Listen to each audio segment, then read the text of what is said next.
UFC 229 was one of the biggest fights in MMA history. Conor McGregor, the biggest star in the sport, took on the undefeated grappling monster, Khabib Nurmagomedov.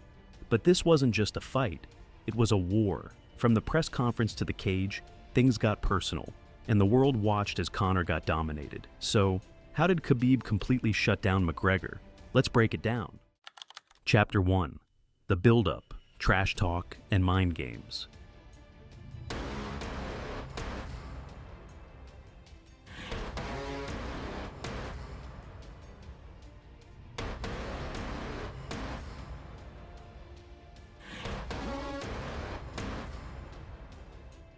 Before they even stepped in the cage, the fight had already started.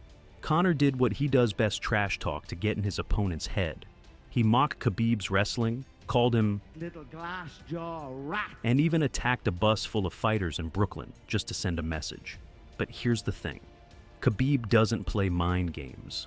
While other fighters let Conor's words get to them, Khabib was different. He stayed calm, focused, and laser-locked on one goal: humble Conor inside the cage. Chapter 2. Round 1, the takedown that set the tone. As soon as the fight started, Khabib did exactly what everyone expected. He shot for a takedown within seconds.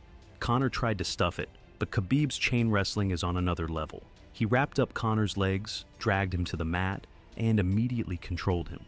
For the next 4 minutes, Conor was stuck against the cage, eating shots and struggling to move.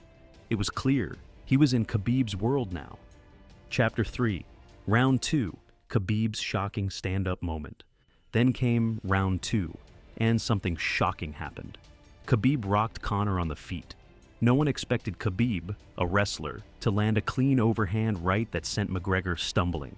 Conor's confidence took a hit, and the moment he tried to recover, Khabib shot for another takedown, lifted him up, and slammed him down. This time, it was even worse. Khabib wasn't just holding Conor down, he was talking to him, smashing him, breaking his will.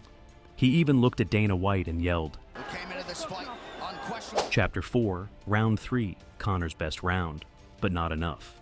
In Round 3, Conor had his best moment of the fight. He stuffed a few takedowns and landed some solid shots. But here's the problem. Conor was already tired. The constant pressure from Khabib was wearing him down, and his punches didn't have the same power. He survived the round, but he wasn't winning the fight. He was delaying the inevitable.